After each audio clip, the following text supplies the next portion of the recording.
यज्ञ अनुष्ठान का कार्यक्रम किया, जिससे वो स्वयं तो लाभान्वित हो ही रहे हैं, उनके जो पूर्वज हैं, जो पितर के रूप में या प्रेत के रूप में, उनका भी उद्धार हो गया। साथ में आसपास अगल बगल जिन लोगों ने इस आयोजन में सम्मिलित होकर के और अमृतमयी भागवत का रसास्वादन किया, उनका भी कल्याण हुआ। किसी कार्य को करता है कोई एक व्यक्ति, लेकिन उसके पीछे हजारों लोगों के कल्याण निहित होते हैं। अब सेठ जी महाराज जब निकले मंदिर से बाहर तो उनको वल्लभाचार्य जी मिल गए। उन्होंने कहा जय हो सेठ जी। उन्होंने कहा महाराज बस दान करने को मत बोलना, और जो मर्जी बोल दो करूंगा।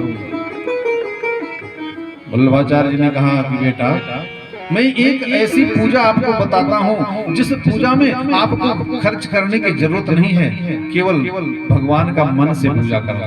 बोले हाँ हाँ महाराज वो तो मैं करूंगा। वल्लभाचार्य जी ने कहा सेठ जी आप सुबह स्नान करके अपने आसन पर बैठ जाओ, मन से भगवान का एक प्रतिबिंब सामने प्रकट करो, मन से उनको सुंदर स्नान कराओ, उनको वस्त्र धारण करो, उनको चंदन लगाओ, उनको फूल माला पहनाओ, उनको सुंदर मिष्ठान बना करके उनको भोग लगाओ। लेकिन एक बात करना सेठ जी, भगवान को मीठा बहुत पसंद है। भगवान को मीठे का भोग जरूर लगाना। और सेठ जी आए अपने घर, रात्रि में सोए, सुबह 4 बजे नींद खुली, हाथ पैर धो करके अपने आसन पर बैठ गए, नेत्र बंद किए, भगवान मन से ही भगवान को सामने प्रकट किए और उनको स्नान कराए, वस्त्र पहनाए और भोग लगाए। पहले दिन की पूजा 5 मिनट में उनकी पूरी हो गई। दूसरे दिन की पूजा में 10 मिनट लग गए। आज थोड़ा और अच्छे से भगवान का पूजा करेंगे। इसको मानसिक पूजा बोलते हैं। और दूसरे दिन की पूजा में 10 मिनट समय लगा। धीरे धीरे उनका समय बढ़ता गया। एक दिन ऐसा आया कि 4-4 घंटे वो बैठ करके भगवान की पूजा करते रहते थे। आज भगवान को ऐसे श्रृंगार करेंगे, आज भगवान को सुंदर वस्त्र पहनाएंगे, आज भगवान को माला पहनाएंगे, आज उस पुष्प को ले आकर भगवान को अर्पण करेंगे। ऐसे रोज मन में सोच सोच करके 4-4 घंटा भगवान की पूजा करते रहते थे। आज सोचने लगे कि आज भगवान को खीर बना करके खिलाएं, क्योंकि महाराज कहे थे कि भगवान को मीठा जरूर खिलाना रोज। और जब खीर बनाने लगे ना, तो खीर बनाते समय जब चीनी डालने लगे खीर में, तो डिब्बा थोड़ा ज्यादा टेढ़ा हो गया, तो आधा डिब्बा चीनी उसमें गिर गया। सोच लगे राम राम राम, इतने चीनी में मैं तो 4 दिन खीर बनाकर भगवान को खिलाता। चूंकि मन में कार्पण्य था, तो अब वो धीरे धीरे उजागर कभी कभी हो जाता था। इतने चीनी में तो 4 दिन हम भगवान को भोग लगाते। फिर सोचने लगे रे कोई बात नहीं, हमारा थोड़ी खर्चा हो रहा है, मन से ही तो करना है, कोई बात नहीं। फिर दिमाग में नहीं, अगर आदत खराब रहेगी तो किसी दिन सही सही में इसे डिब्बा ढकल जाएगा और संतोष कर लेना पड़ेगा, इसलिए आदत खराब नहीं करना है। तो क्या करें? मन में आया कि जो चीनी ऊपर रखा है ना, अभी जो चीनी गीली नहीं हुई है, ऊपर ही चीनी, उसको धीरे से मुट्ठी से बाहर निकाल। और जैसे ही हाथ डाल करके चीनी बाहर निकालने लगे, साक्षात भगवान प्रकट हो गए। और प्रकट हो करके उन्होंने उनका हाथ पकड़ लिया। रे सेठ जी चीनी ज्यादा हो गई तो हो जाने दो, इसमें आपका क्या लगा। नेत्र सजल हो गए भगवान के सामने, उन्होंने हाथ जोड़ करके रोने लगे। महाराज अगर हमको ये पता होता कि आप चीनी ज्यादा डालने से आप दर्शन देते हो, तो पहले दिन की पूजा में मैं चीनी ज्यादा डाल देता। बात खीर की नहीं है, बात चीनी की नहीं है, बात भाव का है। भगवान कहते हैं कि भाव का भूखा हूं मैं, भाव ही बस सार है। और भाव से मुझको भजे, सो उसका बेड़ा पार है। भावग्राही जनार्दन, भगवान भाव के भूखे हैं। और बहुत ही सुंदर उपदेश कपिल भगवान देते हैं माता देवहूति को। सुनते सुनते मैया देवहूति का शरीर पानी बनकर के बहने लगा, इतना उनका पूरा शरीर द्रवित हो गया। और देखते देखते सिद्धदा नाम की नदी बन करके और उनका शरीर बह चला। भगवान कपिल ने उनको प्रणाम किया है, आचमन किया है और सीधे चले गए गंगा सागर क्षेत्र में। आज भी लोग जाते हैं गंगा सागर कपिल भगवान का दर्शन करने। कलकत्ता से आगे हमको तो कई बार जाने का सौभाग्य प्राप्त हुआ है, लेकिन जब भी समय मिले तो गंगा सागर जरूर जाना। टापू में बसा हुआ है, चारों तरफ से समुद्र है, बीच में टापू है, उसी में कपिल भगवान का मंदिर है। खिचड़ी के दिन मेला लगता है, बहुत भीड़ होती है, पूरे भारत से लोग जाते हैं। और कहा जाता है कि सब तीर्थ बार बार, गंगा सागर एक बार। लेकिन गंगा सागर हमको तो कई बार जाने का, जब भी कलकत्ता जाते हैं तो जरूर गंगा सागर जाते हैं। बोलिए भागवत भगवान की। इस प्रकार से कपिल भगवान के अवतार की चर्चा भागवत में आई है। देखिए, ये जीवन में कभी शंका नहीं करना चाहिए। और यहाँ पर आगे जो कथा वर्णन आता है, शिव और सती की कथा यहाँ पर वर्णन में आता है कि सती के मन में शंका हो गया था। किस बात की शंका? इस बात की शंका हो गई कि जिस भगवान को, जिस नारायण को पूरा विश्व प्रपंच पूजता है, वो तो हमारे आराध्य, हमारे पतिदेव भगवान शिव हैं। शंकर जगत बंद जगदीशा, सुर नर मुनि सब नाम शीशा। ऐसे भगवान शिव जाकर के किसी राजकुमार के बेटे को देख करके प्रणाम करते हैं जिनका नाम राम है। भगवान शिव ने सती को बहुत समझाया, लेकिन जब सती नहीं समझी तो उन्होंने सोचा कि इनको क्यों न किसी संत के आश्रम पर, किसी ऋषि के आश्रम पर ले चल करके राम कथा सुना दें। हो सकता है इनके मन में जो शंका है वो खत्म हो जाए। एक बार त्रेता जुग माही, शंभु गए गुंबजर सिपाही। एक बार शंभु गए गुंबजर सिपाही। संग सती जग जननी भवानी, पूज ऋषि अखिलेश्वर रानी। संग सती जग जननी भवानी, पूज ऋषि अखिलेश्वर रानी। एक बार त्रेता जुग माही, शंभु गए गुंबजर सिपाही। एक बार त्रेता जुग माही, शंभु गए गुंबजर सिपाही। त्रेता युग में एक बार भगवान शिव कुंभज ऋषि के पास आए हैं। साथ में मैया सती भी हैं। और कुंभज ऋषि के आश्रम पर जब पहुंचे हैं, महाराज कुंभज ने जब देखा तो पूजहु ऋषि अखिलेश्वर जानी। कुंभज ऋषि ने देवाधिदेव महादेव को अखिलेश्वर समझ करके उनको प्रणाम किया है। और साथ में जो सती माँ है, इनको जगत जननी जगदम्बा का रूप दिया है। भगवान शिव वहां पर कुछ दिन रह करके कथा श्रवण किए। लेकिन अब देखो भाई, यहाँ पर इतने लोग बैठे हुए थे, अब जिनको कथा सुनना है वो लोग तो बैठ करके कथा सुन रहे हैं। अब कुछ लोगों के जिम्मे काम है तो चलो भाई काम भी कर रहे हैं, प्रसाद भी पैक कर रहे हैं और कथा सुन रहे हैं। लेकिन जिनको नहीं सुनना है वो लोग तो भाई कुछ ना कुछ इधर उधर, दाएं बाएं, इधर उधर, ये बात वो बात, ये बात। अरे भाई, बात तो करने के लिए बहुत सारा समय है।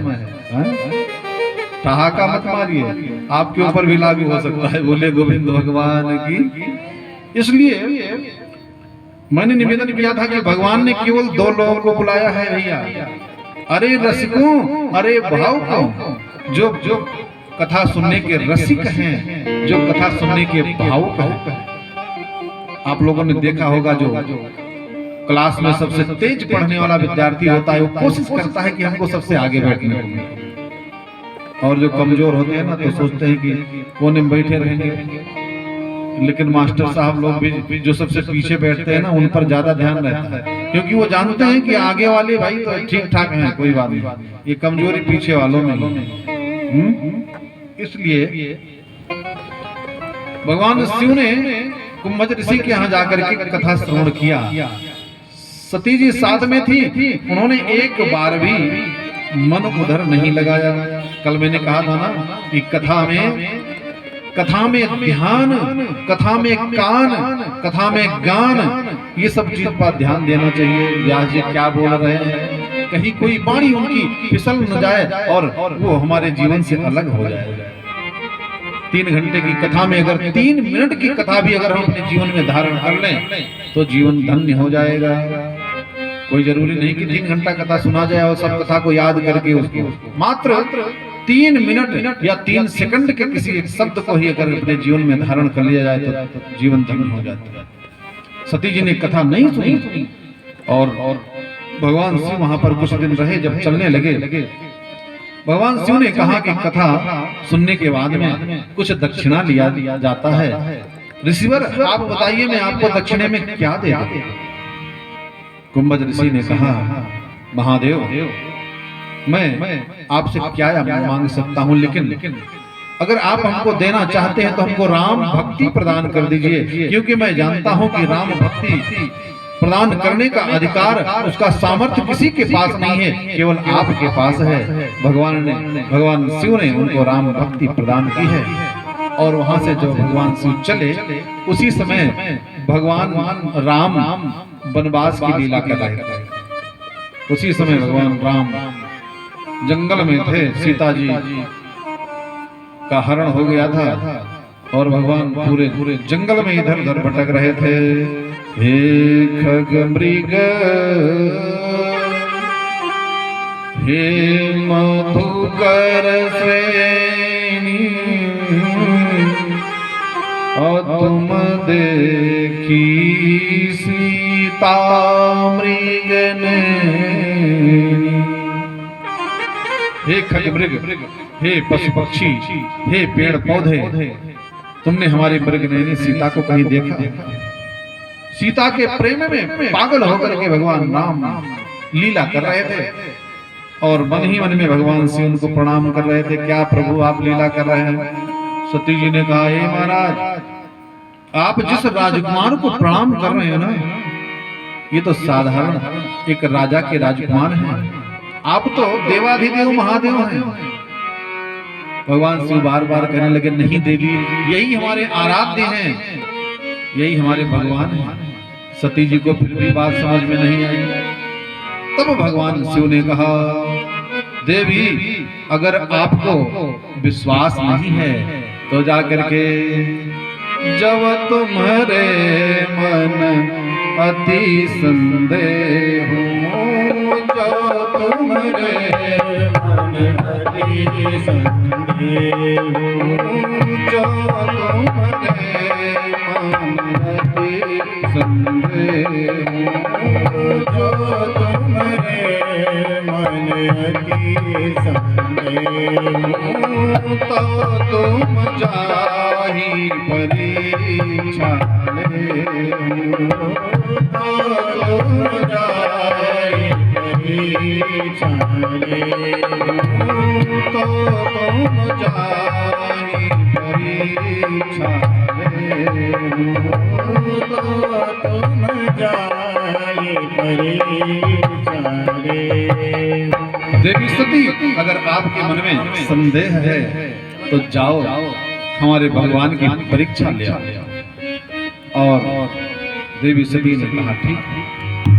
कभी कभी अगर आपके पति बार बार किसी बात के लिए आपको कहें और उनके आदेश का पालन कर लो, हो सकता है भलाई उसी बात में हो। लेकिन नहीं महाराज, हमने तो बहुत जगह देखा है, गोरखपुर को छोड़ करके और जगहों पर मैंने देखा है कि जो पति देवता कहेंगे पत्नी उसका उल्टा ही करेगी। हाँ, जो कहेंगे ठीक उसका उल्टा।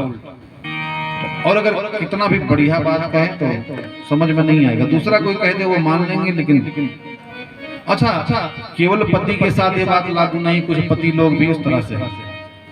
अगर कुछ उनके जीवन में गड़बड़ी है, पत्नी बार बार कहती है, समझाती है, हाँ माताएं बहनें कहें खाली हमारे ऊपर बाबा। हम तो कलकत्ता गए ना, तो वहां पर एक बहन ने हमसे कहा, महाराज मैंने जितने बाबाओं की कथा सुनी सब लोग खाली हम ही लोगों पर झोंकते हैं, हम ही लोगों को निशाना बनाते हैं, हम ही लोगों को टारगेट बनाते हैं। हमने कहा नहीं नहीं, मैं तो दोनों को भाई बराबर, दोनों की बात होती है। अब जो पति शराब पीता होगा, उनकी पत्नी बार बार समझाती होंगी, या कोई गलत व्यवहार करता होगा, वो समझाती है बार बार, तो अगर वो नहीं करते हैं तो भाई उनकी गलती है। भगवान शिव ने कहा, देवी जाओ परीक्षा लो, और परीक्षा लेने के लिए तैयार भी हो गई। और देवी सती ने माता सीता का रूप धारण करके भगवान राम के सामने पहुंच गई कि अब ये तो सीता जी की खोज कर रहे हैं, अभी जैसे हम सीता बनकर के सामने पहुंचेंगे, दौड़ करके पकड़ेंगे, हाँ सीते कहाँ थी तुम। लेकिन जब सामने सती जी आई हैं सीता के रूप में, भगवान शिव ने उनको प्रणाम किया। दशरथ पुत्र राम आपको प्रणाम करता है माते, ये बताओ भोले बाबा कहाँ? अकेले कहाँ वन में विचरण कर रही हो देवी? भोले बाबा कहाँ हैं? जैसे इस बात को सुनी है सती, मारे डर के, मारे संकोच के वहां से वापस चल दी, और पीछे घूम करके देखा तो वहां राम लक्ष्मण सीता विद्यमान थे। उनके मन का भ्रम दूर हुआ, भागती हुई दौड़ती हुई देवी सती पहुंची हैं अपने पति के पास। भगवान शिव ने पूछा, देवी आपने हमारे भगवान की परीक्षा ली, तो यहाँ पर देवी सती ने झूठ बोल दिया।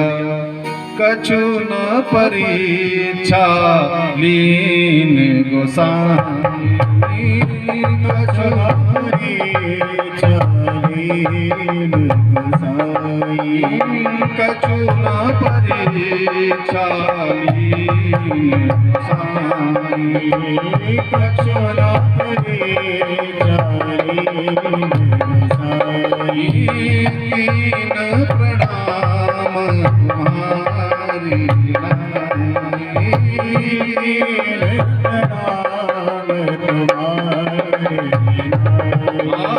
कीन प्रणाम तुम्हारी नाई।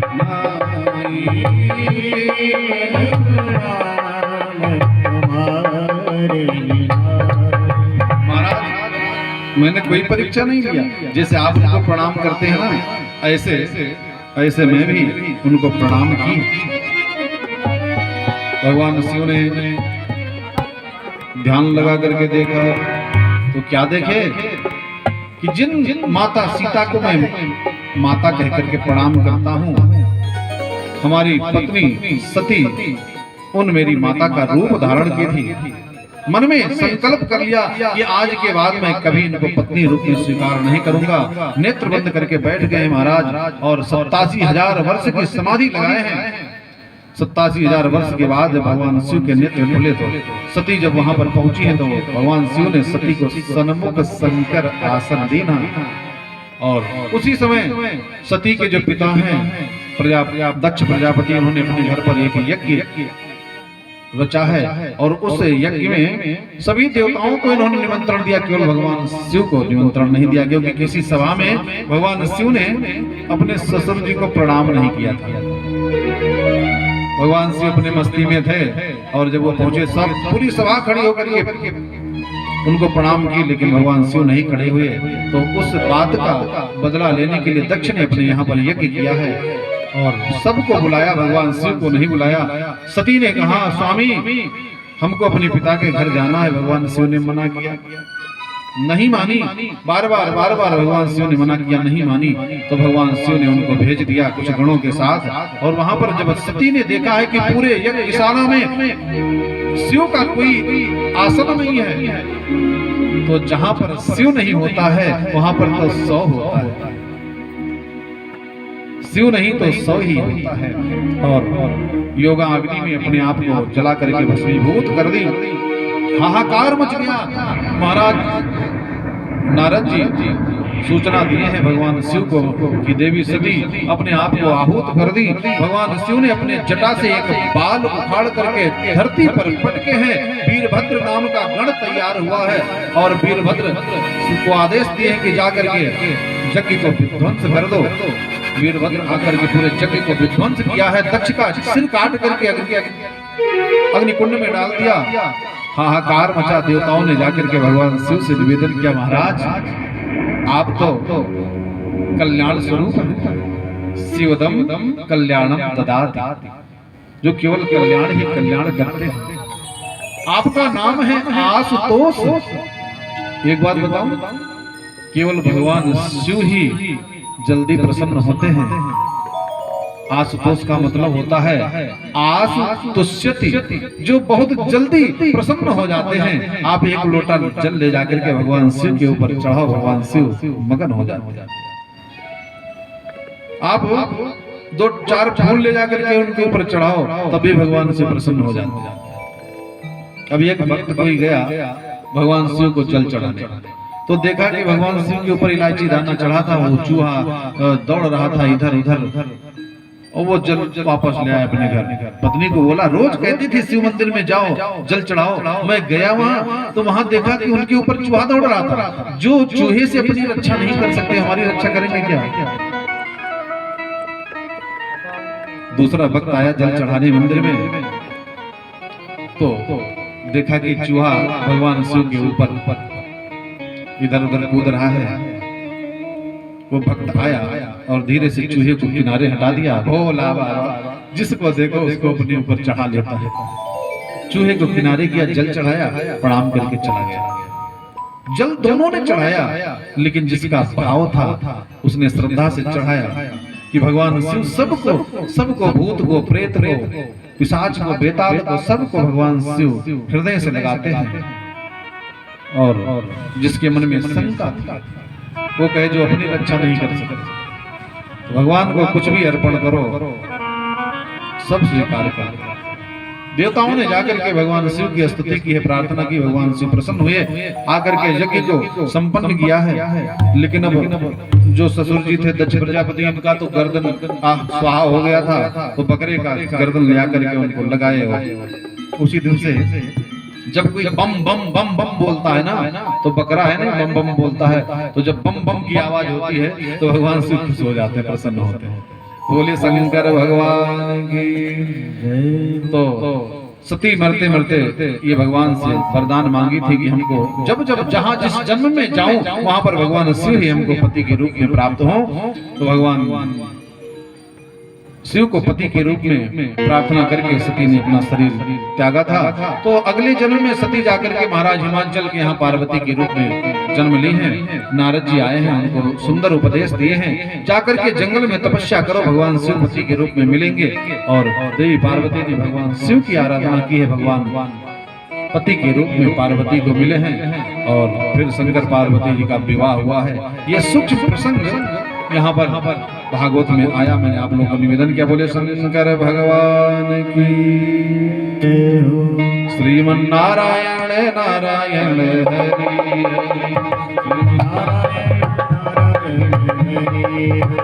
श्रीमन्नारायण नारायण हरि हरि श्रीमन्नारायण नारायण हरि नारायण नारायण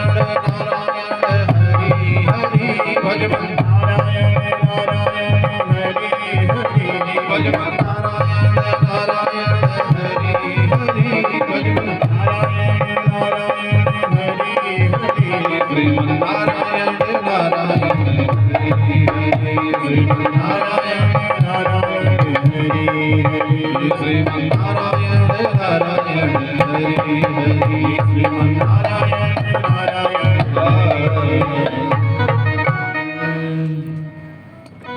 महाराज उत्तानपाद और प्रियव्रत ये स्वयंभू मनु के 2 बेटे थे और 3 बेटियां थी, आकुति, देवहूति और प्रसूति। तो महाराज उत्तानपाद बड़े ही प्रतापी राजा थे।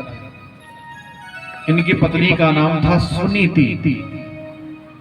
सुनीति का मतलब होता है कि जो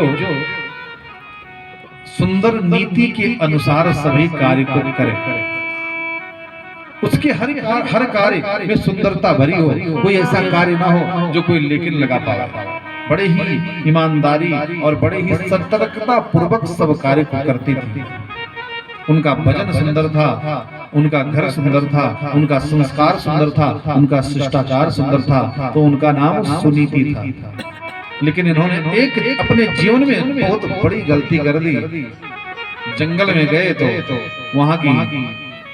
वहां के राजा की कन्या को देखे और उसके साथ इन्होंने विवाह कर लिया। उसका नाम था सुरुचि। एक पत्नी घर में थी और दूसरी पत्नी ले आए। सुरुचि का मतलब होता है कि जो अपने रुचि के हिसाब से ही काम करे और करावे, और सुनीति का मतलब होता है जो सुंदर नीति के हिसाब से काम करे। और सुरुचि जब घर में आई तो उसने कहा कि अगर ये हमारी सवत घर में रहेंगी ना तो हम अभी घर छोड़कर चले जाएंगे। महाराज उत्तानपाद अपनी सुनीति नाम की पत्नी को उस समय घर से बाहर किया जिस समय उसके पेट में एक बालक पल रहा था। गर्भस्थ शिशु था। नगर के बाहर उनका महल बनवा दिया। कहा देवी अब आप यहीं रहो, यहीं पर आपको भोजन पानी मिलेगा। और सुरुचि के साथ रहने लगे। समय आने पर सुनीति के गर्भ से एक सुंदर बालक जन्म लिया, जिस बालक का नाम ध्रुव रखा गया। महाराज ध्रुव को कौन नहीं जानता है। 5 साल की अवस्था में ये बालक एक दिन खेलते खेलते महाराज के दरबार में पहुंच गया। महाराज उत्तानपाद ने उसको गोदी में उठा लिया। तब तक सुरुचि अंदर से दौड़ती हुई आई और उस बालक को गोदी से नीचे घसीट करके पटक दिया और कहा, अरे मूर्ख बालक, अगर तुमको महाराज के गोद में बैठना है तो जा जंगल में भगवान की तपस्या कर, और जब भगवान प्रसन्न हो जाए तो भगवान से वरदान मांग। हे प्रभु, हमको सुरुचि माँ के गर्भ से जन्म दो, और जब तू मेरे गर्भ से जन्म लेगा तब महाराज की गोद में बैठने का अधिकारी होगा। 5 वर्ष का बालक आज उसके मन में पीड़ा हुई। दौड़ता हुआ आया, अपने माँ से कहा, माँ कोई भगवान की तपस्या क्यों करता है? माता सुनीति ने कहा, बेटा तपस्या इसलिए करता है क्योंकि भगवान की भक्ति प्रदान हो जाए। ध्रुव ने कहा, लेकिन मेरी छोटी माँ तो कही है कि तपस्या करके भगवान से वरदान मांगो कि हमारे गर्भ से जन्म मिले। शास्त्र कहता है, पुनरपि जननम पुनरपि मरणम पुनरपि जननी जठरे शयनम। ये बार बार जन्म लेना, बार बार मर जाना और बार बार माँ के गर्भ में जाना। आपको बताऊं, जीव को सबसे ज्यादा कष्ट अगर कहीं होता है तो माँ के गर्भ में होता है। पैर ऊपर रहता है, सिर नीचे रहता है। माँ जब कोई तीखा चीज खाती है ना, मिर्चा इत्यादि खाती है, उसमें जब बेटा बेटी कोई गर्भ में रहते हैं तो माँ को बहुत चटपटा खाने को मन करता है, क्योंकि हमेशा मितली आती रहती है, उल्टी जैसी स्थिति बनती तो सोचती कोई चटपटा चीज खाएं। मैंने देखा है तमाम तो ये दीपावली का जो दिया होता है ना, तमाम माताएं तो ये दिया चबा जाती है। पहले के जमाने में वो चूल्हे में जहाँ भोजन बनता था ना, उस चूल्हे की मिट्टी तमाम खोद करके खा जाता था। हाँ, और तमाम खटाई और ऐसे वस्तु। तो जब माँ कोई तिक्त वस्तु खाती है और उस बच्चे के शरीर के ऊपर से होकर के वो जाता है तो वो गर्भ में वो आह भी नहीं बोल सकता है, चिल्ला भी नहीं सकता है, तड़पता है, चिल्लाता है। भगवान से कहता है, प्रभु हमको यहाँ से बाहर निकाल दो, क्योंकि उस समय भगवान से उसकी वार्ता होती है। भगवान कहते हैं, चिंता मत करो, बाहर तो निकाल दूंगा बाहर, लेकिन बाहर जाने के बाद भूलना मत हमारा भजन करना। लेकिन यहाँ आने के बाद में दुनियादारी में फिर लिप्त हो जाता है, फिर भूल जाता है। और जब फिर भगवान के पास जाता है तो भगवान पूछते हैं, बेटा मैंने तुमको भेजा था संसार में कि जाकर के मेरा भजन करो। तो पैर पकड़ करके भगवान से रोता है और कहता है, कि सत्य को छुपाया गया, झूठ समझाया गया, हमको बताया गया क्या क्या सत्य है। महाराज मैं क्या करूं, मैं संसार सागर में गया ना, तो जो सत्य बात थी वो छुपा लिया गया। सत्य क्या है? राम नाम सत्य है, गोविंद नाम सत्य है, भगवान का नाम सत्य है, उसको छुपा लिया गया। कहीं इस बात को कहोगे तो बेटा साधु बन जाएगा। तो सत्य को छुपाया गया, झूठ समझाया गया, हमको बताया गया क्या क्या सत्य है। तो बचपन में बताया गया ये धरा धाम सत्य है, और जवानी में बताया गया अर्थ काम सत्य है। पैसा कमाओ और विवाह करो। लेकिन महाराज पिंजड़े का पंछी अरे जब छोड़ चला पिंजड़े को, तब तो बताया गया राम नाम सत्य है। जब इस शरीर में बोलने की क्षमता खत्म हो गई, चार लोग कंधे पर लाद कर शमशान घाट की तरफ चले, तब लोग बोलने लगे राम नाम सत्य है, सत्य बोलो मुक्ति है। जब ये बोल ही नहीं सकता था तब बताया गया, और पहले नहीं बताया गया। तो महाराज ध्रुव ने अपनी माँ से सुनीति से कहा, माते अगर मेरी माँ ने कहा है कि जाकर तपस्या करो तो मैं भगवान की तपस्या करने जरूर जाऊंगा। कौन माँ होगी हो जो अपने 5 साल के बेटे को भेज देगी कि जाओ जंगल में तपस्या करो। लेकिन माँ सुनीति उन्होंने अपने स्तन का दूध पिलाया था, और माता सुनीति ने स्वीकृति दे दी। पुत्रवती जुबती जग सोई, रघुपति भगति जास सुत होई।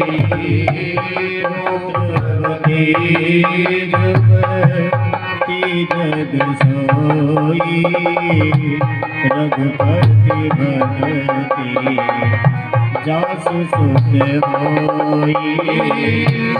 सीताराम चरण रति मोरे, सीताराम चरण रति मोरे। अनुदीन बढ़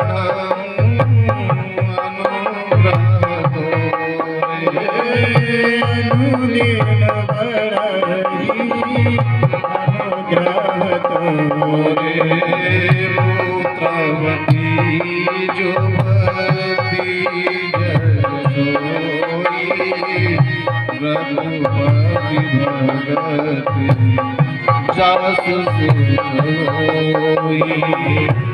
पुत्रवती जुबती जग सोई, रघुपति भगति जास सुत होई।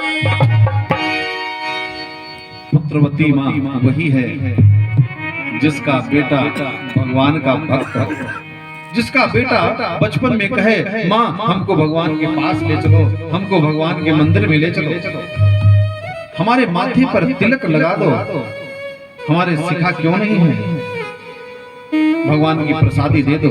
और जो प्रसादी से शिखा से चंदन से दूर भागता हो, समझिए कि इसके अंदर नास्तिकता व्याप्त है। इसलिए बचपन से ही मैंने कल निवेदन किया था ना, बचपन से ही बच्चे को धर्म से जोड़ना चाहिए, उसके सामने बैठ करके भगवान का कीर्तन करना चाहिए, भजन करना चाहिए, राधे राधे बोलना चाहिए, उसको सिखाना चाहिए कि बेटा जब कोई घर पर आवे तो उसको राधे राधे बोलो, उसको जय सिया राम बोलो। ठीक है, आप अंग्रेजी विद्यालय में अपने बच्चे को पढ़ाते हैं, वहां जाकर के good morning, good evening, good afternoon, good night बोले, ठीक है।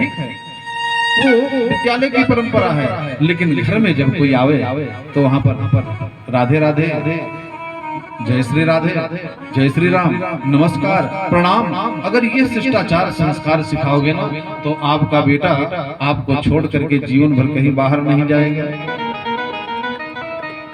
और नहीं तो महाराज पता चला कि आप स्वर्ग सिधार गए, आपका बेटा अमेरिका बैठा हुआ है,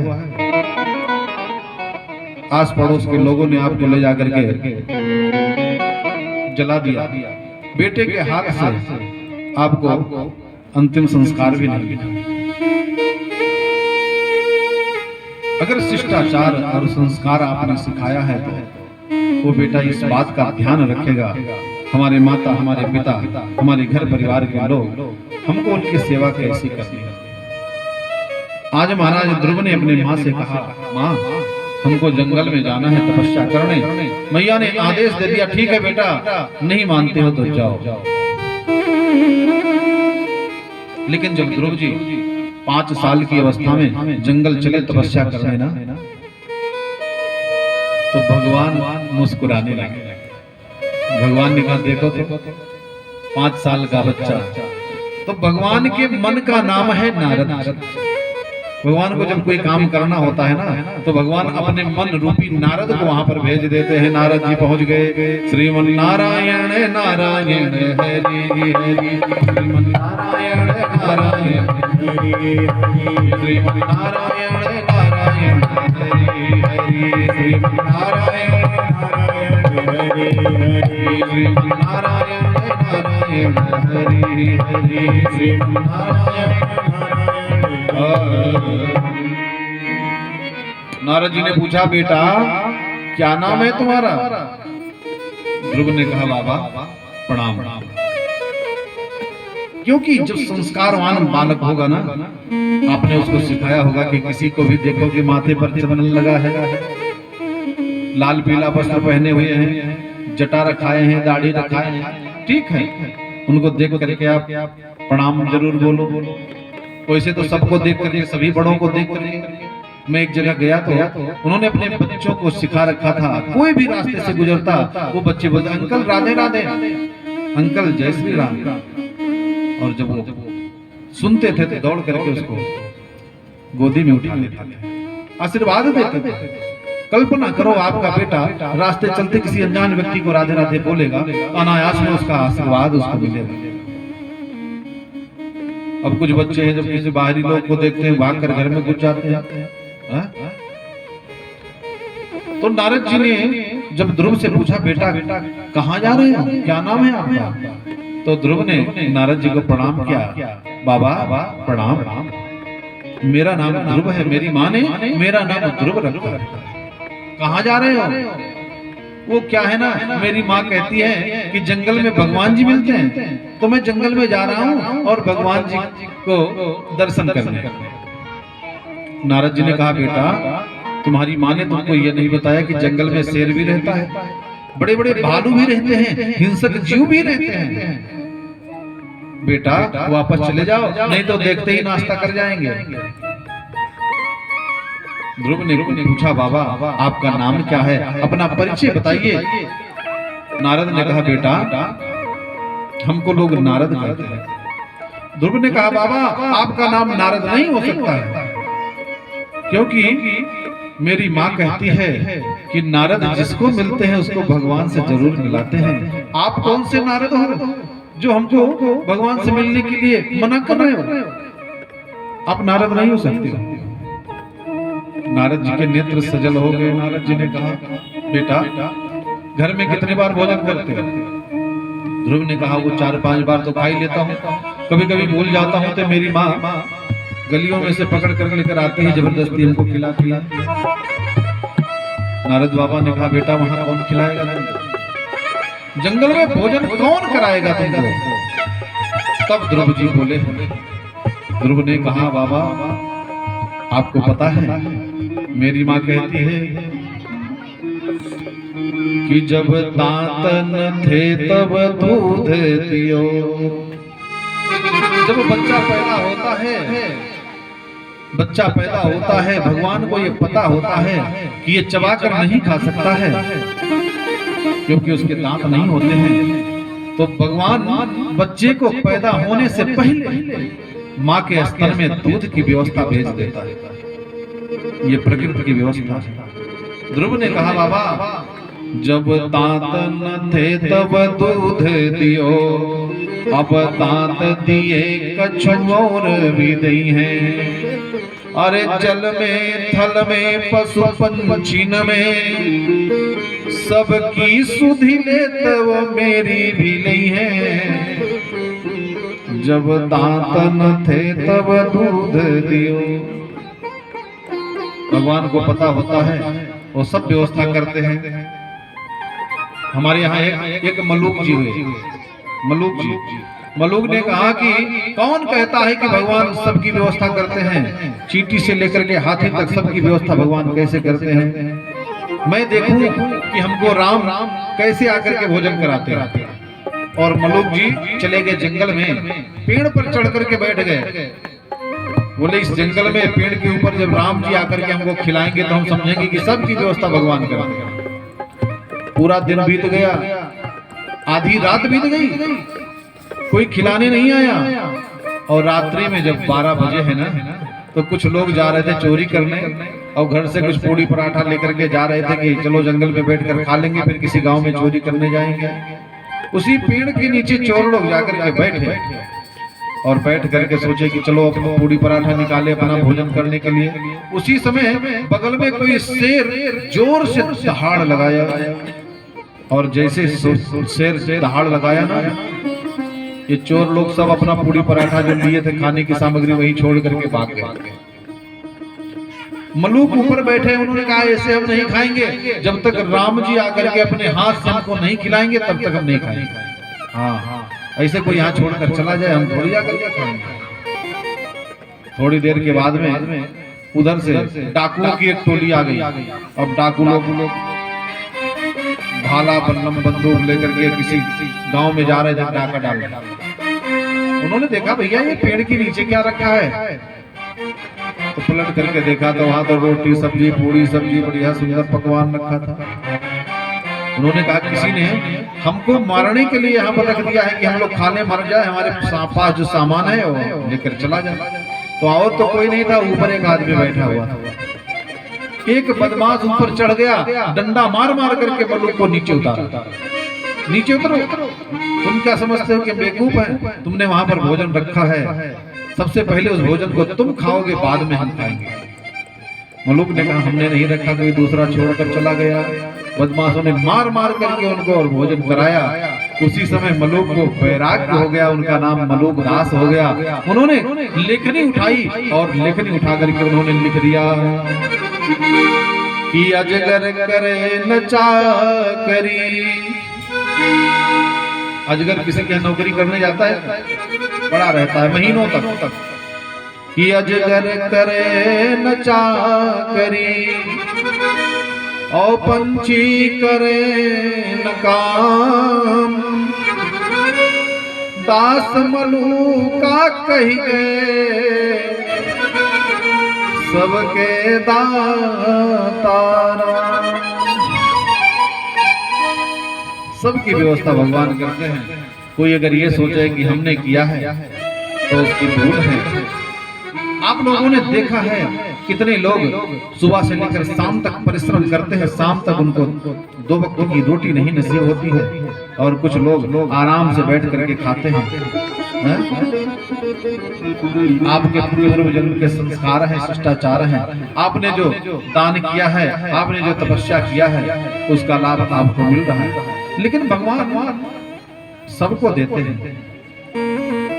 नारद जी ने कहा बेटा अब हमको ये विश्वास हो गया कि तुम तपस्या करके भगवान को प्राप्त कर सकते।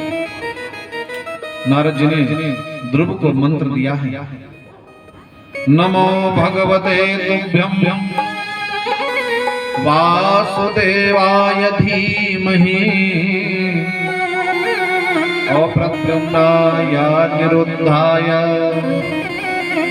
नमः संकर्षणाय च। ओम नमो भगवते वासुदेवाय। इसको द्वादशाक्षर मंत्र बोलते हैं। इस मंत्र को जप करने से, इसका स्मरण करने से व्यक्ति को संसार सागर में भटकना नहीं पड़ता है, भव सागर में जाकर के गोता नहीं लगाना पड़ता है, भगवान की प्राप्ति हो जाती है। और इस मंत्र को पाकर के, क्योंकि बिना गुरु के कोई, गुरु बिना भवनित तरे न कोई अगर कहे ना कि हम बिना गुरु के, तो बिना गुरु के संसार सागर से पार नहीं जा सकते हैं। ध्रुव जी को नारद जी गुरु के रूप में मिले हैं, उन्होंने सुंदर मंत्र दिया है और मंत्र लेकर के ध्रुव जी गए, दोनों हाथों को ऊपर कर लिया, एक पैर के बल खड़े हो गए और ध्रुव जी तपस्या शुरू कर दिए। अब देखिए 5 साल का नन्हा सा बच्चा है ध्रुव, अब अकेले तपस्या कर रहे हैं। हम लोग इतने सारे लोग यहाँ पर बैठे हैं, थोड़ा थोड़ा सहयोग कर देना, जल्दी से तपस्या पूरी हो गई। अरे भाई 6 महीने की तपस्या अगर 6 मिनट में पूरा करा दे तो अच्छी बात है ना। तो आइए हम सब लोग ध्रुव जी का सहयोग करें, जल्दी से तपस्या पूरी हो, कथा को आगे बढ़ाएं। बोलिए भागवत भगवान की। ओम नमो भगवते वासुदेवाय। ओम नमो भगवते वासुदेवाय। ओम नमो भगवते वासुदेवाय।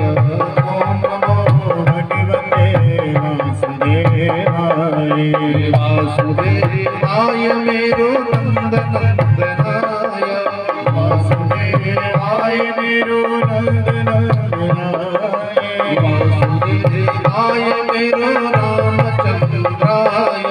वासुदेवाय मेरो रामचंद्राय। ओम नमो भगवते वासुदेवाय। ओम नमो भगवते वासुदेवाय। ओम नमो भगवते वासुदेवाय। ओम नमो भगवते वासुदेवाय। पहला महीना चल रहा है तपस्या का, 3 दिन तक कुछ खाते नहीं है, तीसरे दिन एक फल तोड़ करके खा लिए, तपस्या शुरू कर दी। दूसरा महीना चल गया, 6 दिनों तक कुछ खाए नहीं, 6 दिन के बाद में केवल पानी पी करके तपस्या शुरू कर दिए। अगला महीना आया, 9 दिन तक कुछ नहीं खा रहे हैं, 9 दिन के बाद में केवल पत्तियों को इकट्ठा करके खा ले रहे हैं, तपस्या शुरू कर दिए। अगला महीना आया, अब तो धीरे धीरे उन्होंने इससे भी निजात ली, केवल श्वास पी करके, और श्वास से ही पेट भी भरा है और श्वास से ही भगवान का स्मरण कर रहे हैं।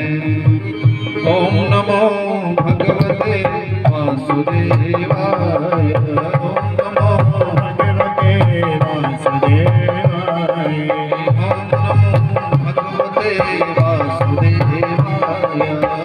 नमो भगवते वासुदेवाय। वासुदेवाय मेरो रामचंद्राय। वासुदेवाय मेरो रामचंद्राय। वासुदेवाय मेरो नंद नंदनाय। वासुदेवाय मेरो नंद नंदनाय। ओम नमो भगवते वासुदेवाय। ओम नमो भगवते वासुदेवाय। भगवते वासुदेवाय। भगवते वासुदेवाय। धीरे धीरे जप करते करते, तपस्या करते करते, साधना करते करते ध्रुव जी महाराज का 6वां महीना आ गया। 6 महीने तक इन्होंने भगवान की कठोर तपस्या की है और आज तो इन्होंने श्वास पर भी विजय प्राप्त कर लिया। नैवं विदाम भगवान प्राण रोधम। इस प्रकार से इन्होंने अपने मन की वृत्तियों को ले जाकर के अपने ब्रह्मरंध्र पर स्थापित करके, और आज इन्होंने श्वास पर भी विजय प्राप्त कर ली। बोलिए नारायण भगवान की। और जैसे ही श्वास पर इन्होंने विजय प्राप्त किया है, सभी देवताओं के ऑक्सीजन धीरे धीरे धीरे धीरे बंद हो गए। देवता लोग दौड़ करके भगवान नारायण के पास गए, महाराज श्वास नहीं लिया जा रहा है। नैवम विदानो भगवान प्राण रोधम, हमारे प्राण और तो रहे हैं, जल्दी से कोई उपाय करिए महाराज। भगवान ने कहा कि एक नन्हा सा छोटा सा बालक ध्रुव, आज उसने श्वास पर विजय प्राप्त किया है, तो इसलिए आप लोगों के श्वास बंद हो गए, जल्दी जाइए महाराज दर्शन दीजिए। भगवान वहां से ध्रुव के सामने आकर प्रकट हो गए, बोले नारायण भगवान की।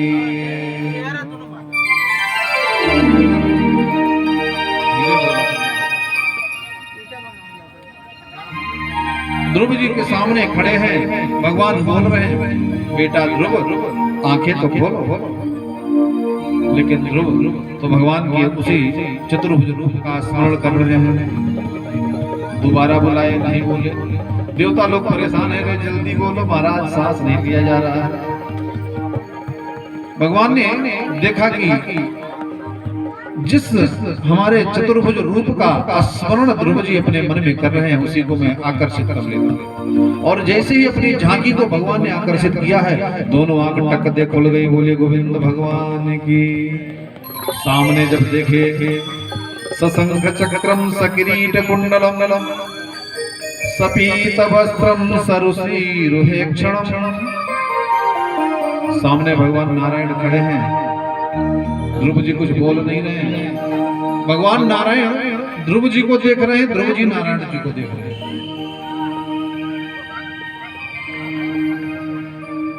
और देखते देखते काफी देर जब बीत गया, देवता लोग परेशान हो रहे हैं। भगवान थोड़ा सा मुस्कुरा दिया, और जब भगवान मुस्कुराए तो ध्रुव जी भी मुस्कुरा दिया। और ध्रुव जी जब मुस्कुराए, ऊपर देवता लोग खड़े थे, वो लोग भी मुस्कुराने लगे। और देवताओं की मुस्कुराहट देख करके आचार्य सुखदेव जी परीक्षित जी को कथा सुना रहे थे, वो भी मुस्कुराने लगे। और इनकी मुस्कुराहट देख करके वहां सामने परीक्षित जी आदि जितने संत महात्मा ऋषि मुनि ज्ञानी लोग थे, सब लोग मुस्कुराने लगे। और उनकी मुस्कुराहट देख करके हम लोग गोरखपुर में विस्तार नगर में बैठकर कथा सुन रहे थे, हम सब लोग मुस्कुराने लगे, बोल के नारायण भगवान की। क्योंकि मुस्कुराकर हर एक मौका जिसको जहर पीना आ गया, ये हकीकत है जहां में उसको जीना आ गया। एक बात बताऊं, सीरियस लोग तो अस्पताल में पाए जाते हैं, इसलिए कभी सीरियस नहीं होना चाहिए, हमेशा मुस्कुराते रहो। जो जानहि सतहि देहु जनाई, जो जानहि सोई देहु जनाई। जानत तुम्हारी तुम ही होई जाई। जो जानहि सोई देहु जनाई। जानत तुम्हारी तुम ही होई जाई। उमा दारू जो सित की नाई। उमा दारू जो सित की नाई। सबहि नचावत राम गोसाई। सबहि नचावत राम गोसाई। जो जानहि सोई देहु जनाई। जानत तुम्हारी तुम होई जाई। जानहि जहि देहु जनाई। जानत तुम्हारी तुम ही होई जाई। भगवान जिसको जनाना चाहे वो न जान पावे, ऐसा तो असंभव है ना, है? क्योंकि लाली मेरे लाल की जित देखूं तित लाल। और लाली देखन मैं चली, मैं भी हो गई लाल। भगवान की कृपा जिसके ऊपर बरस जाए, उसका तो कल्याण निश्चित है। महाराज ध्रुव ने जब मुस्कुराया है, भगवान नारायण ने अपना शंख उनके कपोल में, उनके गाल में स्पर्श करा दिया, और जैसे ही शंख का स्पर्श हुआ है, ध्रुव महाराज के उदर में 4 वेद, 6 शास्त्र, 18 पुराण, 108 उपनिषद प्रकट हो गए और उन्होंने स्तुति की। योऽन्ता प्रविश्य मम वाचमिमां प्रसुप्तां संजीवयत्यखिल शक्तिधरा सुधाम्ना। हे महाराज, आपने मेरी सोई हुई वाणी जगा दी। नहीं मैं तो 5 वर्ष का अबोध बालक, और 5 वर्ष के अबोध बालक को आप आकर के दर्शन किए, दर्शन दिए। क्योंकि मूकम करोति वाचालम, आपकी कृपा जिसके ऊपर हो जाए गोविंद, आपकी करुणा जिसके ऊपर हो जाए, तो मूक व्यक्ति वाचाल हो सकता है। मूकम करोति वाचालम पंगुम लंघयते गिरिम यत् कृपातमहं वन्दे परमानंद माधव। लंगड़ा दौड़ सकता है, बहरा सुन सकता है, अंधा देख सकता है, गूंगा बोल सकता है। यत् कृपातमहं वन्दे, जिसके ऊपर आपकी कृपा हो जाए सरकार, वो क्या नहीं कर सकता। भगवान ने कहा बेटा कुछ मांगने का मन है। ध्रुव ने कहा महाराज आपका दर्शन हो गया, अगर देना चाहते हो तो ऐसा वरदान दे दो कि हमारे मन में कभी कुछ पाने की इच्छा ही जागृत न हो। देवराज इंद्र आसमान में खड़े थे, उन्होंने राहत की सांस ली, सोच रहे थे कहीं हमारी गद्दी न मांग ले। ब्रह्मा जी सोच रहे थे कहीं हमारी गद्दी न मांग ले, लेकिन ध्रुव ने कुछ नहीं मांगा। और जब तपस्या करके अपने नगर को वापस लौटे हैं ना, तो महाराज उत्तानपाद ने जंगल से लेकर के और अपने नगर तक पुष्पों का बौछार लगा दिए। इतना भव्य स्वागत किए हैं, रथ से अपने नगर को वापस बुलाए हैं। और उन्होंने राजगद्दी पर महाराज ध्रुव को बैठाकर जंगल चले गए तपस्या। अब जो ध्रुव महाराज की दूसरी माँ थी ना सुरुचि,